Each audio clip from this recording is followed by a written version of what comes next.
지금 선임 기자라는 타이틀을 가지고 계시던데요, 그죠? 예, 그냥 사실은 그냥 기자입니다. 네. 현장 기자인데요. 혹시 취재원들이 착각하실까봐 네. 이제 그럼 선임 기자의 역할은 뭐예요? 뉴스를 쫓는 건 아닌가요? 똑같습니다. 똑같은 현장 그래요? 기자고요. 저보다 한 10년 정도 후배가 제 부장입니다. 보스. 그렇죠. 제가 장관으로 모시고 있고요. 제 그 인사 평가하고 네. 근무 평정을 다 하고 있습니다. 물론 제가 쓴 기사에 대한 데스크 저희 그 정치부 데스크들이 봐서 내보내는 거고요. 다만 이제 칼럼의 경우에는 대개 논설위원실에서 이제 네. 최종 데스크를 한번 거쳐서 내고 있고, 그러니까 일선 기자하고 똑같은데요.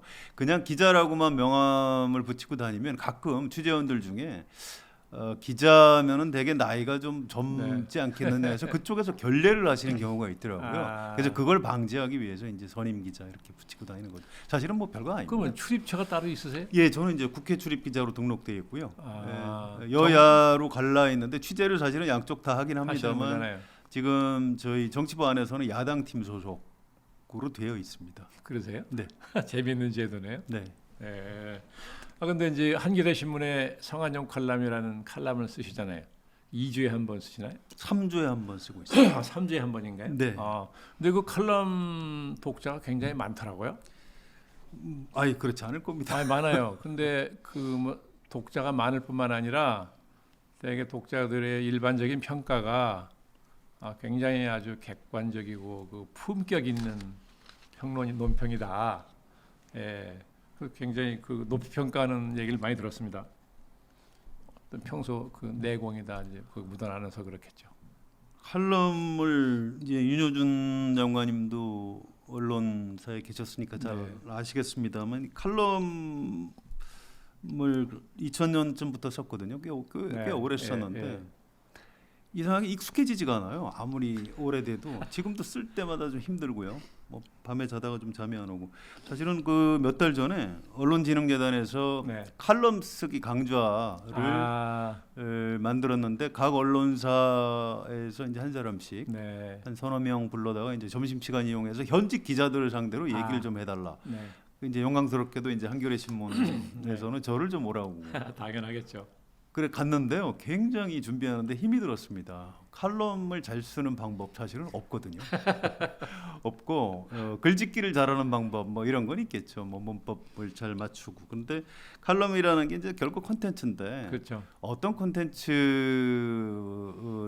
이제 칼럼으로 전달하느냐의 문제인데 칼럼 잘 쓴다는 건 사실 불가능하죠. 그래서 이제 지금도 항상 이 미완성품을 내보내고 있다 이런 부끄러움하고요. 또 이제 옷을 벗는다는 뭐 이런 부끄러움. 그러니까 이 갈비도 앙상하고 배도 막 나왔는데 이 옷을 내가 꼭 이렇게 벗어야 되나 이제 이런 느낌으로 이제 신문에 내보내고 있는 그런 상태. 읽는 독자들은 오히려 반대로 아주 성장하신 분을 보는 것 같이 느끼는 것 같은데요.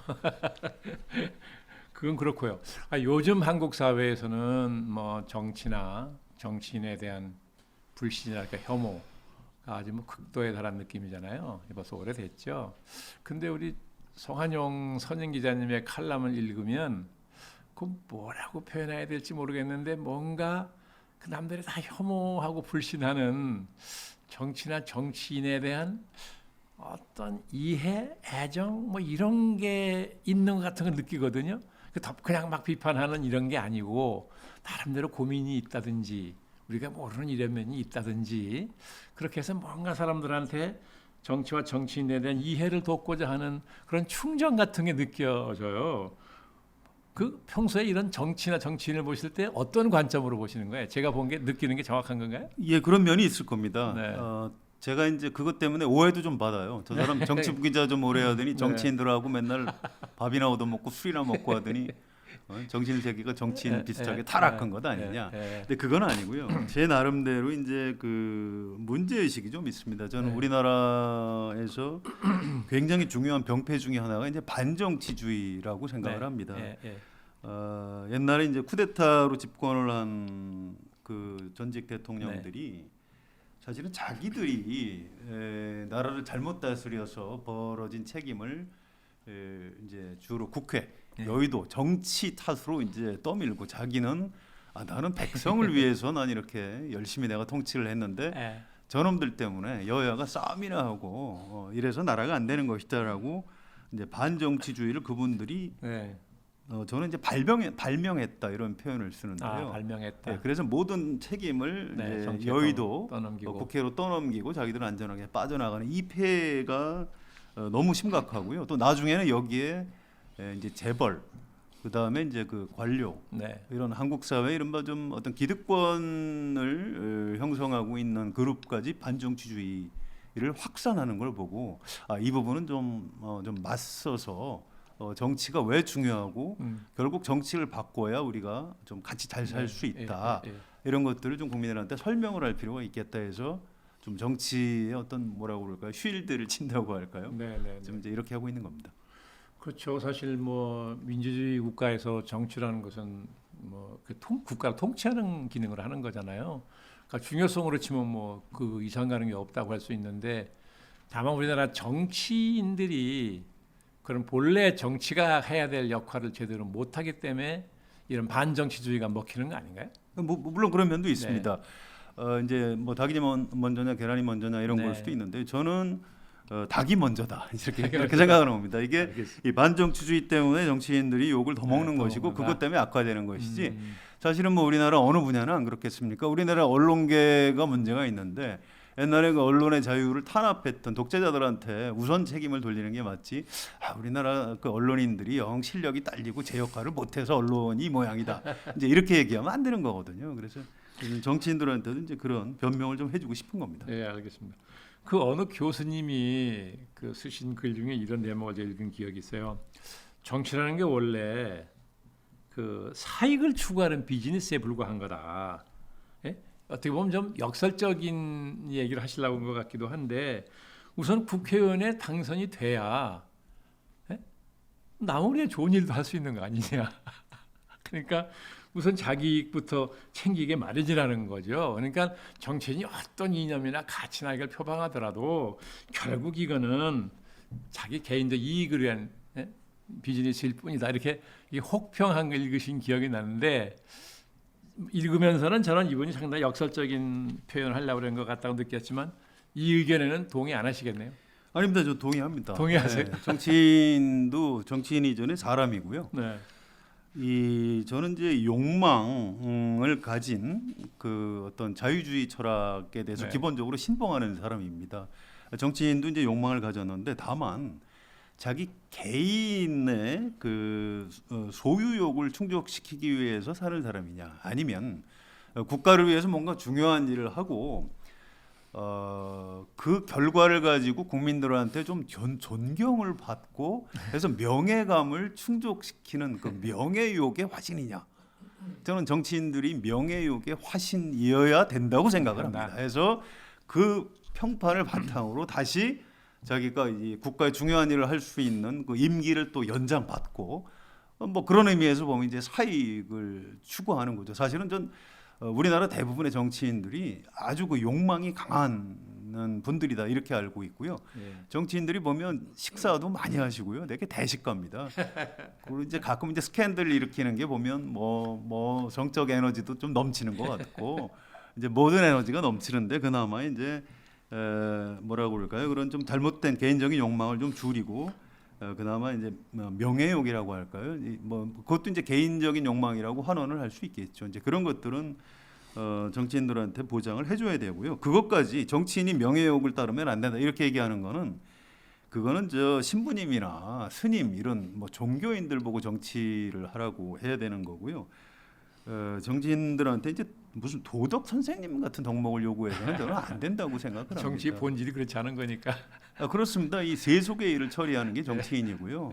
세속의 그 어떤 문제를 해결하는 게 정치인이기 때문에 거기에 대해서 정치인들한테 명예욕을 충족시켜 주는 것 그것은 저는 온당하다 이렇게 생각을 하고 이건 제 뭐 개인의 개통 철학은 아니고요.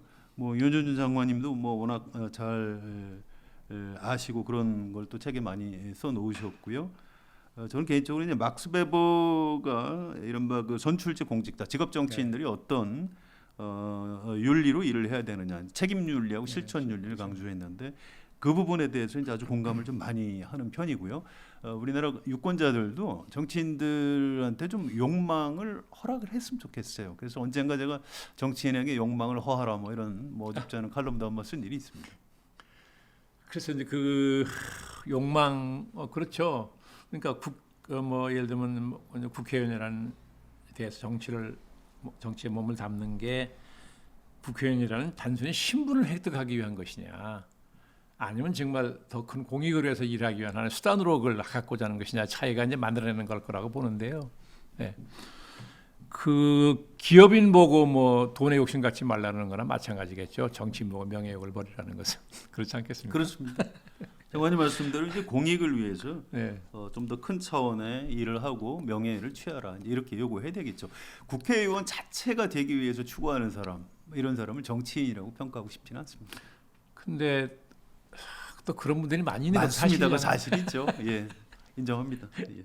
그런 분들까지 제가 방어하고 싶은 생각은 없고요. 다만 전체적으로 볼 때 반정치주의의 어떤 반사이익으로 기득권을 지키는 사람들이 너무 많기 때문에 특히 이제 뭐 약간 독재 성향을 가진 정치 권력자, 대통령들 또 뭐 재벌, 관료 이런 사람들이 이제 우리나라의 모든 문제는 다 정치인들 때문에 일어나는 것처럼 너무 그렇게 몰아붙이는 걸 보고 이거는 좀 균형을 좀 잡아줘야 되겠다 이런 차원에서 정치인들을 제가 좀 방어하는 측면이 있는 거죠.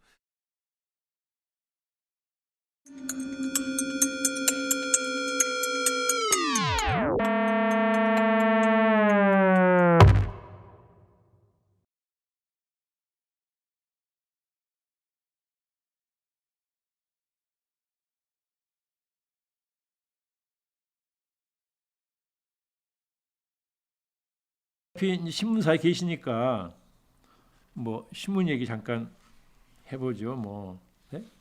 예, 그러시죠. 예, 이제 바야흐로 디지털 혁명이 지금 이제 그죠 진행되고 있는 그런 시기잖아요.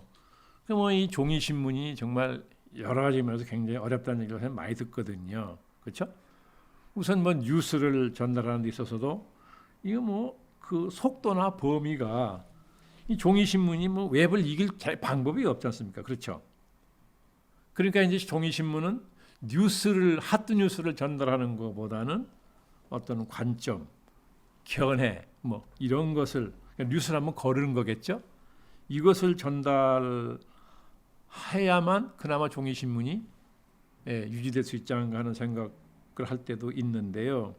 이제 언론학자들 말에 의하면 이제 종이 신문은 정보가 아닌 지식을 전달해 줘야 되고 더 바람직한 것은 지식이 아닌 지혜를 전달해야 된다. 이런 얘기를 하는데 참 말은 정말 고상하고 좋은데요. 옳은 얘기라고 생각이 되는데 이거 막상 학자들 말씀이시죠. 예, 이게 막상 언론인들이 더군다나 기자들이 이 역할을 어떻게 해냅니까? 예? 불가능하죠. 그런데다가 이거 뭐 요새 또 이 디지털 시대라는 게 그냥 정보가 막 그냥 폭발적으로 막 양쪽으로 그죠? 예, 터져 나오잖아요. 그리고 워낙 뭐 이제 이런 소위 팩트라고 하는 것들이 많이 나오다 보니까 이 팩트를 모아서 진실을 완성하는 것은 정석적인 것인데 요즘 같은 때에는 어떤 가공적인 진실을 만들어 놓고 수많은 팩트 중에 맞는 것만 골라서 딱 구성을 해가지고 이게 진실이다라고 하는 것까지 지금 가능한 때가 돼버렸다고요. 그죠? 그러니까 어떻게 보면 진실이 여러 개가 있을 수 있는 거예요. 단적인 예가 자 촛불 시위에 나온 우리 국민하고 태극기 부대에 참여한 우리 국민들하고 그렇죠? 완전히 다른 팩트를 가지고 다른 진실을 지금 주장하잖아요. 예? 이런 시대가 됐단 말이죠. 자, 이런 시대에 이 어떻게 종이신문이 앞으로 역할을 찾아나가야 될지 좀 어떻게 보면 추상적이고 어려운 질문이긴 합니다만 늘 이 문제는 좀 고민하실 거 아니겠어요 평소에? 종이신문이 필요 없으면 문 닫으면 되죠. 아니 필요 없다는 건 아니잖아요. 아니요, 그런데요. 종이신문에 지금 디지털에서 유통되는 뉴스의 상당 부분, 거의 대부분을 사실은 지금도 종이신문 다니는 기자들이 생산을 합니다. 뭐 그런 셈이죠. 그런 셈이죠. 예, 네, 예. 맞아요. 그리고 인터넷 온오프 다 하니까. 예, 인터넷에 띄우는 기사들도 이제 대개 신문 기자들이 이제 쓰고 있고요. 지금은 옛날에 이제 편집국이라고 했는데 지금은 그 편집국 안에 디지털 부문이 다들 들어와 있습니다. 그래서 신문 기자들이 조간 신문 같은 경우에는 과거에 이제 아침부터 이제 오늘 이런 일이 있을 것 같다 보고하고 이제 하루 종일 취재를 했죠. 네. 취재를 해서 이건 큰 뉴스다 그러면은 뭐 스트레이트 기사에다가 해설 기사. 해설은 대개 이제 분석과 전망이죠. 이제 그렇게 취재를 해서 기사를 쓰고 했는데 지금은 기자들이 아침에 보고하자마자 인터넷 기사를 써야 됩니다. 바로. 그러니까 아침부터 이제 디지털 기사를 쓰고 있는 거죠. 그래서 지금은 신문 기자라는 말 자체를 잘 안 쓰고요. 그냥 뭐 기자. 그러니까 내가 인터넷 기자인지 신문 기자인지 별 이제 구분이 안 돼 있는 그런 상황이고요. 또 이제 저 같은 경우에는 디지털 텔레비전 이런 데 나가서 뭐 정치 해설도 하고 하다 보니까 제가 무슨 방송 기자인지 디지털 기자인지 신문 기자인지 저도 이제 그 굉장히 혼란스러운. 혼란스러워하신 게 아니라 그게 지금 시대에 맞춰 가시는 거잖아요.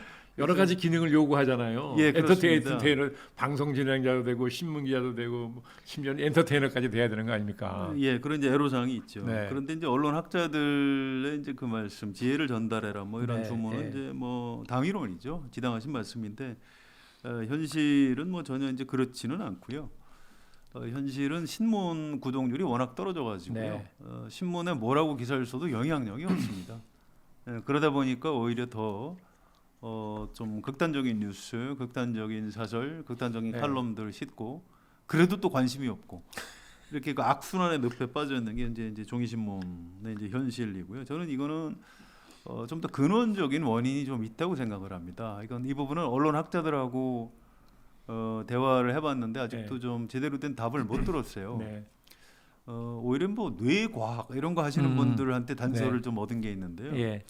과거에 이제 이런 얘기를 하시더군요. 과거에는 이제 그 뭐 지성의 전당인 대학에 다니면 뭐 그 즈음에 유행하는 책이나 시집을 한 권 딱 이렇게 끼고 다니면서 봐야. 제가 이제 어릴 때 중학생, 고등학생 때는 무슨 헬만 헤세, 독일 헬만 헤세 소설을 많이 봤고요. 무슨 뭐 고등학교 때인가 뭐 말태숙이라고 굉장히 어려운 책인데 뭐 그런 책을 좀 봐야 친구들하고 대화에 낄 수 있었는데 지금은 이제 그런 읽는 시대가 아니고요. 읽어도 아주 짧은 글만 읽는 거고 그냥 영상을 보고 받아들이는 시대로 바뀌었다. 그러니까 인류의 뇌가 몇십 년 전하고 지금 많이 달라졌다. 그러니까 과거에는 문자를 보고 자기가 영상을 떠올리는 거죠. 연애 소설을 보고 막 상상을 해서 막 흥분하고 이제 이런 시대에서 지금은 뭐 동영상 자체 그냥 보고 받아들이는. 그래서 과거에는 어떤 연역적 추리를 하는데 뇌가 익숙했다면 지금은 그냥 비유와 직관에 의해서 귀납적으로 받아들이는 그런 식으로 인간의 뇌가 좀 변화하고 있는 것. 이것이 지금 현재 언론 산업이 처하고 있는 위기하고도 관련이 있다. 그래서 이제 문자를 기반으로 한 언론사 앞으로 쉽지 않을 거다라고 얘기하시는 언론학자도 계시고요. 그럼에도 불구하고 살아남을 것이다. 이제 이런 뭐 대안 제시도 하고 그러는데 아무튼 뭐 아주 근본적으로 보면 이제 그런 측면이 하나 있고요. 저는 또 하나는 언론 책임이 크다고 봅니다. 과거에 이제 박정희 전두환 때 박정희 때 함께 맞서서 싸웠죠. 마지막에 이제 뭐 거의 뭐 무릎 꿇고 기자들 뭐 대량 해고되고 전두환 때는 전두환 정권에서는 거의 다 뭐 거의 뭐 붙어먹다시피 했죠. 권언유착. 50의 이제 보도지침이라는 게 아예 책으로 나올 정도로 전 세계적인 개망신을 당한 게 우리나라 언론의 역사고요. 또 외국의 차관을 받아가지고 그걸로 뭐 신문사에서 호텔이나 짓고 뭐 이런 짓들을 이거 언론이라고 할 수가 없는 이런 시대죠.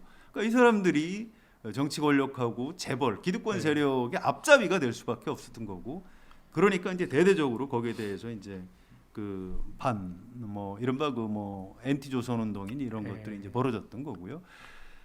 뭐 다 좋은데 그러다 보니까 김대중 노무현 정부에서 정치 권력이 바뀌고 그 당시에 야당지였던 뭐 언론이 이제 갑자기 여당지가 되고 뭔가 이제 혼란이 일어나고 언론사 자체가 정치 권력을 어느 쪽을 지지하느냐에 따라서 이제 패가 가려고 이러면서 언론계 전체가 좀 유권자들한테 수용자들한테 신뢰를 잃었죠. 통째로 다 많이 잃었죠. 잃어버리는. 예. 그래서 옛날에는 신문에 났어 그러면 그래? 일단 믿어줬는데 그렇죠. 지금은 야 그 신문에서 났더라 그러면 어느 신문에 났는데 이렇게 물어보죠. 그래서 뭐 한겨레 신문에 났는데 그러면 에이 그 손 그 좌파 그 거짓말만 하는데 이렇게 반응하거나 또 반대로 조선일보에서 봤다 그러면 아니 조선일보를 아직도 보니? 뭐 이렇게 되묻는다거나 이제 이런 현상이 벌어지고 있는 거죠. 결과적으로 양쪽이 다 무너져 버린 겁니다. 저는 물론 이제 원인을 따지고 보면 뭐 옛날 정치 권력 또 거기에 좀 야합했던 좀 보수 성향의 언론 책임이 좀 더 크다고 보지만 또 동시에 김대중 정부하고 노무현 정부에서 언론 본연의 기능을 좀 혹시 소홀히 했던 것 아니냐 이제 이런 의심을 사고 있는 한겨레 신문 포함해서 이런 언론사 쪽 책임도 적지 않다 이렇게 보고요. 그런 면에서 좀 반성을 많이 하면서 하고 있습니다.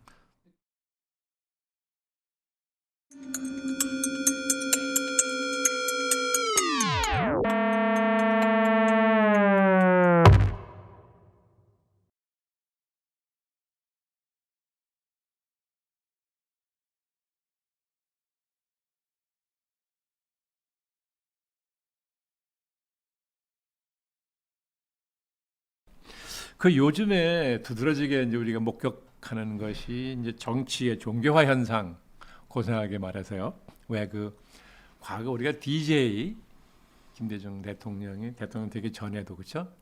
그 호남 분들한테는 일종의 뭐 신앙의 대상처럼 여겨지던 시기가 꽤 있었잖아요. 예, 선생님이라고. 네, 그때 우리가 이제 야 저게 정치의 종교화 현상 아니야? 정치 지도자가 아니라 뭐 신앙의 대상처럼 생각하는 거 아니야? 이런 얘기들을 많이 했는데요.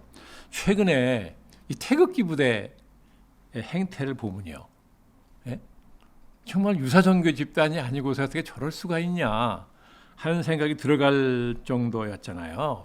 예? 그러니까 자신이 존경하는 지도자를 마침 종교의 무슨 교주처럼 생각을 해가지고 그 교주에 대한 맹신을 하면서 상대방을 딱 선악 이분법으로 우리 교주를 존경하면 착한 사람이고 아니면 나쁜 사람 이런 식으로 하는 그런 어떤 광신적인 태도 이런 걸 볼 때마다 야 저런 사람들하고 어떻게 대화나 소통이 가능하겠느냐 하는 절망감을 느낄 때가 사실 있거든요. 근데 또 어떤 사람들은 그 문재인 대통령을 지지하는 사람들 있잖아요. 왜? 특히 SNS에서 활동하는 흔히 우리가 뭐 통칭 문바라고 그러던가요? 그런 분들도 문 대통령에 대해서 조그만 비판적인 얘기하는 사람이 있으면 막 그 문자 폭탄을 막 터뜨린다 뭐 이런 얘기를 많이 하더라고요. 그러니까 이런 것도 어떻게 보면 지도자에 대한 일종의 종교적 맹신 행위 아닌가 이런 생각을 할 때가 있는데요. 한국 사회에서 이런 정치의 종교화 현상이 이렇게 막 기승을 부리는 원인이 어디 있다고 봐야 할까요? 이거 큰 흐름인 것 같고요. 우리나라만의 문제는 아닌 것 같다는 생각을 합니다. 미국의 뭐 트럼프 당선도 대부분의 이제 합리적인 정치학자들이 예상을 못했던 거고요. 그렇죠. 마크롱 당선도 전통적인 정당학자들은 설명을 아직도 못하고 있다고 봅니다. 그다음에 뭐 영국의 그 브렉시트도 이제 대부분의 학자들이 예상을 엇나갔던 거고요. 전 이런 것들이 다 이제 좀 관련이 있다고 봅니다. 저도 이제 잘 모르겠는데요. 추정컨대 이 자본주의가 뭐 이제 여러 가지가 있습니다만 그 중에 하나의 단서 같은 게 좀 될 수 있는 게 정치가 과거에 이제 그 어떤 그 나라를 다스리는 이런 것이었다면 지금은 이제 우리 삶의 문제를 좀 해결해 달라 해서 이 정치를 이제 소비하는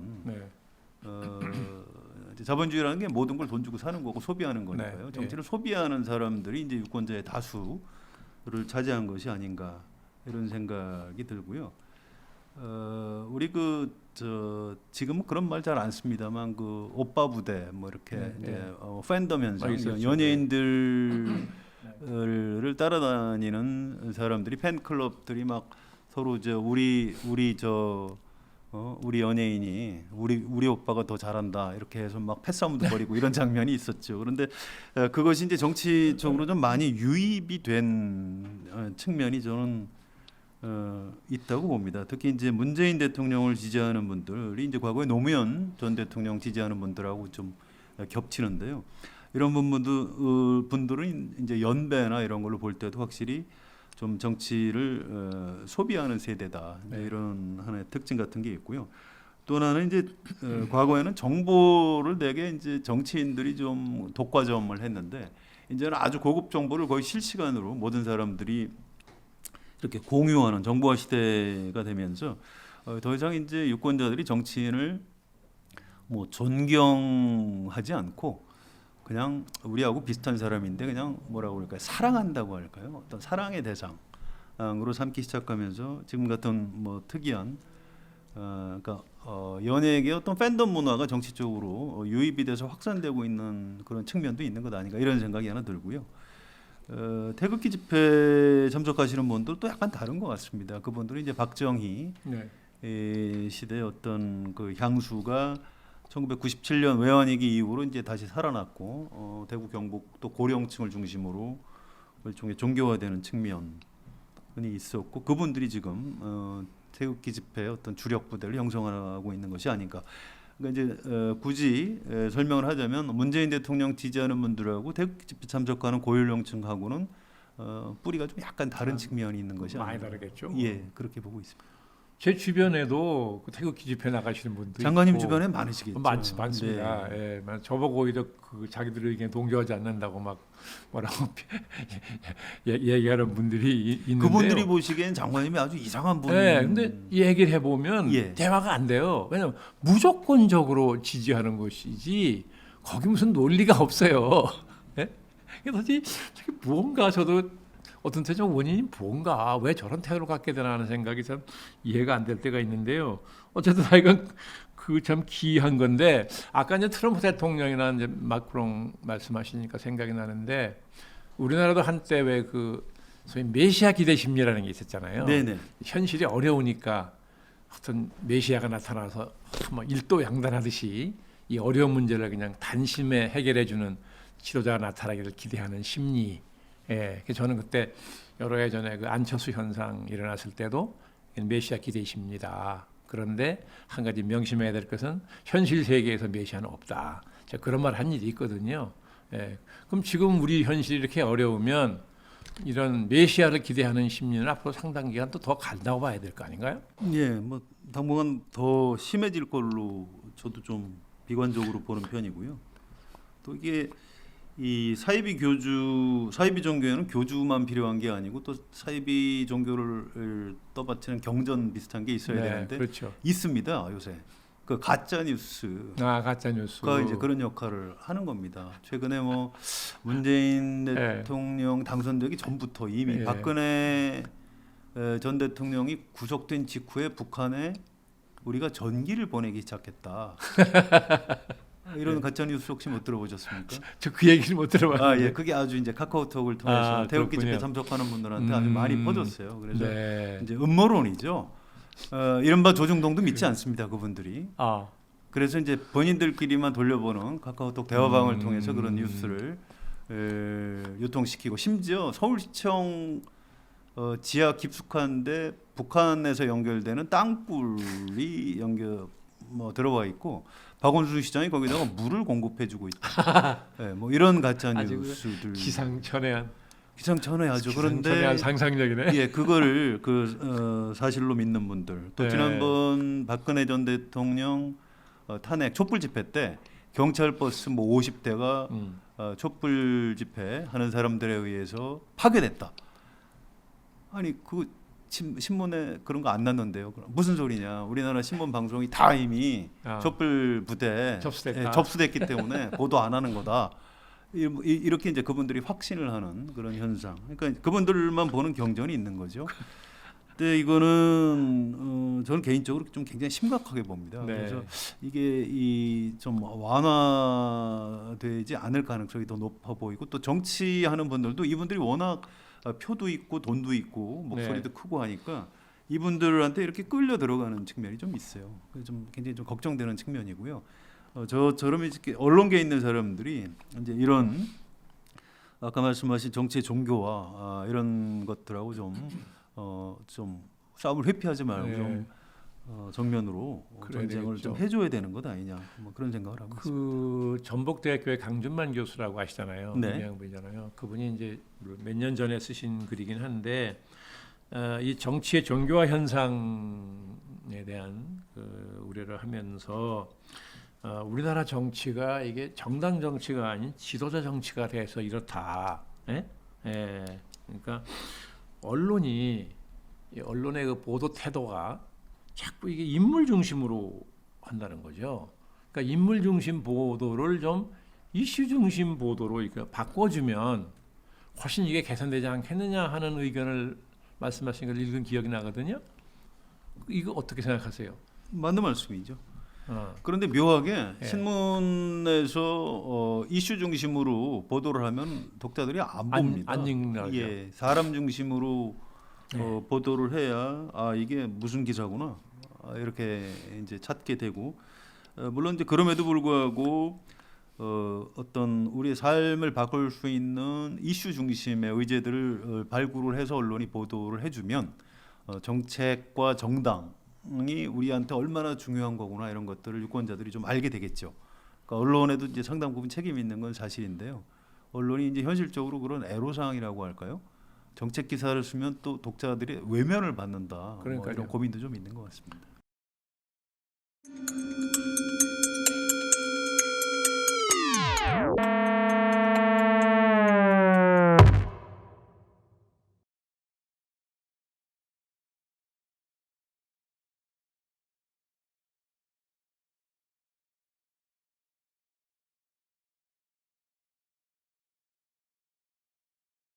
그래서 그러면 저도 지금 보시는 견해 뭐 전적으로 그 같은 생각을 하는데요. 그러면 자 지금 이게 말하자면 진정한 의미에서 보수라고 할 수 없는 세력이 굉장히 넓은 공간을 차지하고 있어요. 그렇지 않습니까? 그러다 보니까 정말 진정한 보수 세력을 만들고 싶어하는 사람들이 고개를 들 수가 없어요. 공간이 없어요. 예, 그래서 오히려 그런 진정한 보수 세력의 등장을 막는다 말이죠. 예? 그 공간을 점유하고 있기 때문에. 예. 그래서 이게 어떻게 하면 이런 상황 속에서도 그런 정말 진정한 의미의 그런 건전한 보수 세력을 만들어서 키울 수 있을까요? 방법이 있을까요? 아니요, 저는 그거는 누가 만들어 주는 건 아니라고 생각하고요. 예. 정치인의 어떤 특장점은 도전하는 겁니다.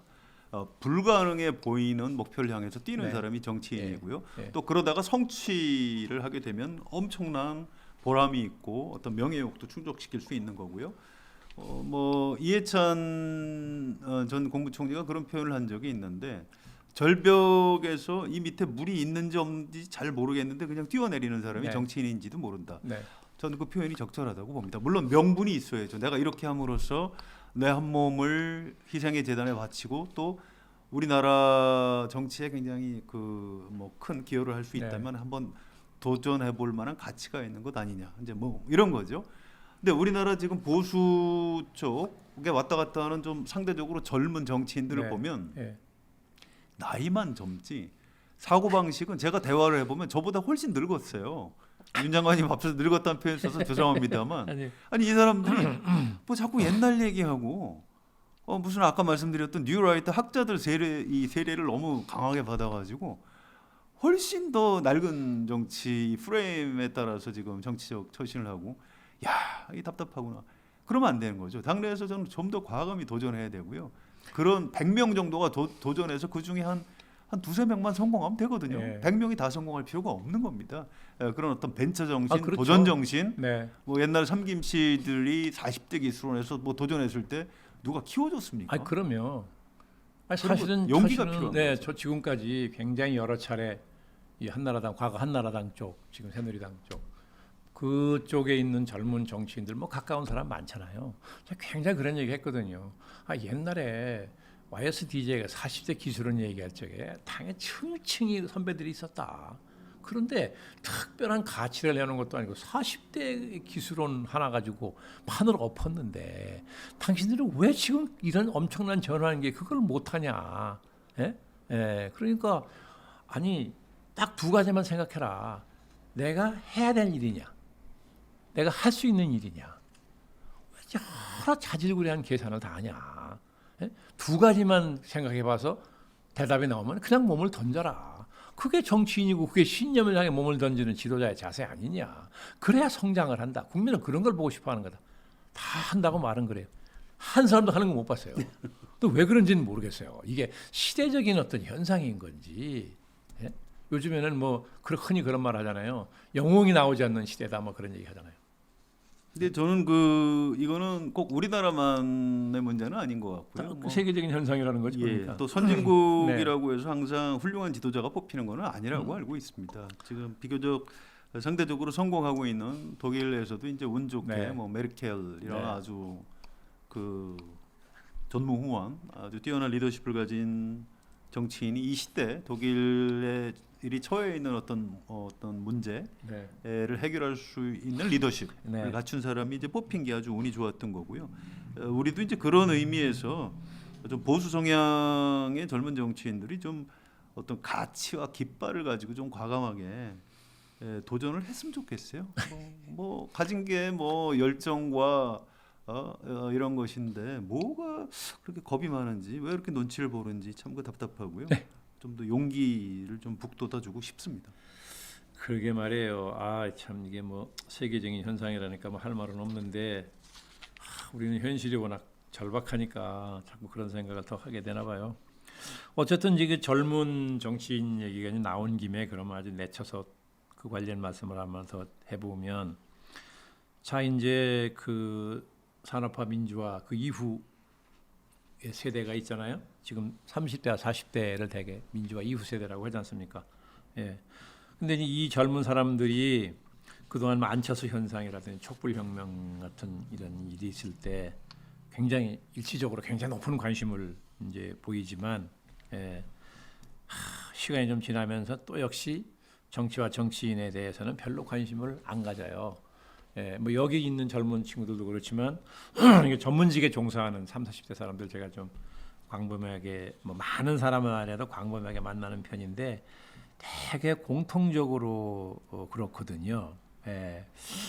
그러니까 전 좀 이상하게 생각하는 게 요 세대를 뭐 대표한다 그럴까? 요 세대에 속하는 정치인들이 꽤 있어요. 그렇죠? 제가 뭐 미처 잘 몰라서 빠진 사람이 있을지 모르겠습니다만 뭐 김세연, 오신환, 정호준, 이현주, 뭐 김상민, 전희경, 이재정, 박주민, 장하나, 신보라, 뭐 조성주, 김수민, 김광진, 이준석 뭐 이런 분들이 있잖아요. 이 세대라고 알고 있는데 물론 이 중에는 현직 국회의원인 분도 있고 아닌 분도 있죠. 그렇죠? 근데 이분들이 민주화 이후의 세대로서의 어떤 뭐라 그래야 되나요?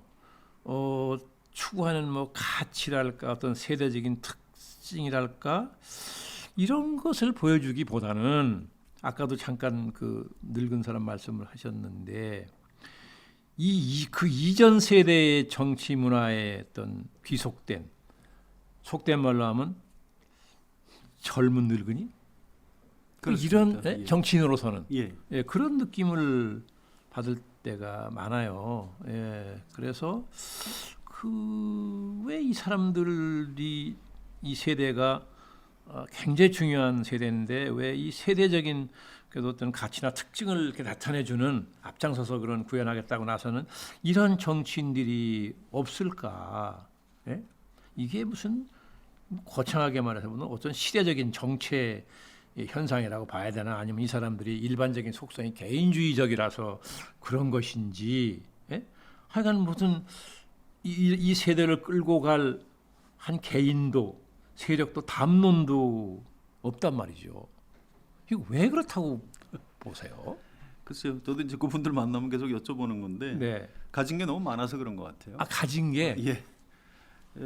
좀 차이가 있습니다. 지금 그 앞 세대, 지금 말씀하신 그 거명한 분들보다 한 10년쯤 나이가 더 많은 사람들을 이른바 이제 386 세대라고 합니다. 이제 그분들은 지금 민주당 쪽을 보면 이제 운동권 출신, 학생운동, 노동운동 했던 분들이 참 많아요. 그분들은 아주 특이하게 20대부터 젊은 시절에 이 대한민국 지도를 놓고 전두환 정권 군부 독재를 어떻게 하면 타도할 것인가. 우리나라 계층은 어떻게 형성돼 있고 우리나라에 우리가 이렇게 살기 어려운 것은 계급모 순위 우선인가 민족모 순위 우선인가. 우리는 미국하고 어떤 관계를 맺어야 되는가. 북한하고는 어떻게 해야 하는가. 이런 것들을 20대부터 이 도상훈련 내지 실제 이른바 화염병과 짱돌을 들고 현장까지 나가서 싸웠던 사람들입니다. 근데 거기에 비해서 그보다 한 10년 정도 아래 세대들은 젊은 시절에 이제 그런 경험이 없고요. 민주화 이후 세대인 것이죠. 그래서 좀 엘리트들이 상대적으로 많습니다. 사시 출신들 또는 뭐 정치인 2세, 2세. 또 뭐 자격증을 가진 이런 분들. 그래서 이제 이분들은 386 세대들은 정치하기 훨씬 전부터 정치적인 훈련을 한 사람들이라면 이분들은 정치를 시작하면서 이제 학습을 해야 되는 이제 이런 좀 차이가 있는 거죠. 근데 이분들이 그럼 정치에 투신한 건 왜 한 거예요? 그 개개인의 어떤 출세 욕구가 훨씬 강한 동기가 됐다고 보고요. 출세 욕구. 예, 뭐 그렇다고 제가 폄하하는 건 아닙니다. 그렇게 해서 정치를 시작하고 이제부터 이제 정치인으로서 성장을 시작하는 거죠. 그래서 그 전에 이른바 386 세대들이 가지고 있던 문제 의식하고는 좀 차이가 나는 경우가 좀 많이 있고요. 지금부터라도 이제 이분들이 아까 장관님 말씀하신 대로 이제 과감하게 도전하고 고민을 하고 이 시대에 과연 무엇을 해결해야 되는가 천착하고 이런 것들을 던지고 당내 선거도 도전을 하고 좀 좌충우돌 막 했으면 좋겠는데 대개는 범생이들이에요. 그 규칙을 굉장히 잘 따릅니다. 당내에서 의원총회 하다가 나이 좀 많은 다선 의원이 좀 조용히 하쇼. 그럼 조용히 해요. 그래요? 386들하고 또 다릅니다. 이른바 386 세대는 누가 그러면 막 이제 대꾸를 하고 싸움도 하고 그랬는데 그 민주화 이후 세대들은 굉장히 좀 인종이 약간 다른 것 같아요. 정치인으로서 그런 특징이 있는데 뭐 그렇다고 해서 뭐 가망이 없는 세대다. 전 그렇게 보고 싶지는 않고요. 시간을 조금 더 주는 게 좋겠다. 이런 그러니까 이제 가진 게 많다는 얘기는 이게 자칫하면 체제 순응적이 되기 쉽죠. 그렇습니다. 예, 그런 위험이 좀 있는 겁니다. 그런 거구나. 네. 그 차이가 있네요. 제가 한나라당 의원 할 때 빈번하게 의총이 열렸잖아요. 그때 여야가 대결 구도가 심할 때니까.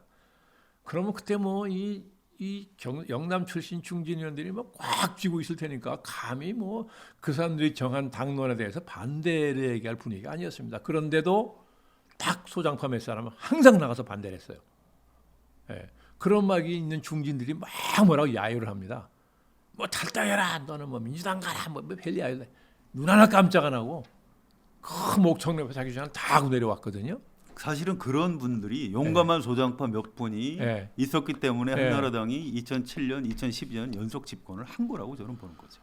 그런지도 몰라요. 제가 지금도 가장 인상에 남는 사람이 김영춘 의원이에요. 근데 특징적인 게 그 또래 의원들이 몇 있었습니다. 올라가서 얘기하면 막 중진 의원들이 막 심하게 야유를 하는데 김영춘 의원이 딱 올라가면 아무 소리를 안 해요. 제가 그걸 여러 번 보고 참 신기해서 제가 왜 그럴까 하고 생각을 해봤어요. 근데 제 나름대로 해석한 것은 역시 김영춘이라는 사람이 평소에 굉장히 진지한 사람인 거죠. 그 누구나 그 인정을 해요. 진지성을. 그러니까 저 사람은 자기 개인의 이익이나 무슨 파당적 이익 때문에 저러는 게 아니라 진지한 고민 끝에 하는 얘기일 거다라는 생각이 있는 것 같아요. 그다음에 사람이 말을 할 때 아주 논리정연하지 과격한 표현을 안 쓰더라고요. 어쨌든 김영춘 의원이 올라가면 다 잠잠히 들었어요. 다른 사람은 막 이야기를 하고 그랬거든요. 근데 지금은 그런 게 아니라 각 당에 그런 의원들이 없는 모양이고 많이 한 명도. 예, 뭐 숫자가 많이 줄었고요. 그나마 이제 민주당 쪽에는 조금 있는 편인데 이제 여당이 되다 보니까 이제 체질이 또 여당으로 좀 바뀌어 버렸고요. 지금 야당에는 사실은 그런 정치인들이 절대적으로 좀 필요한데.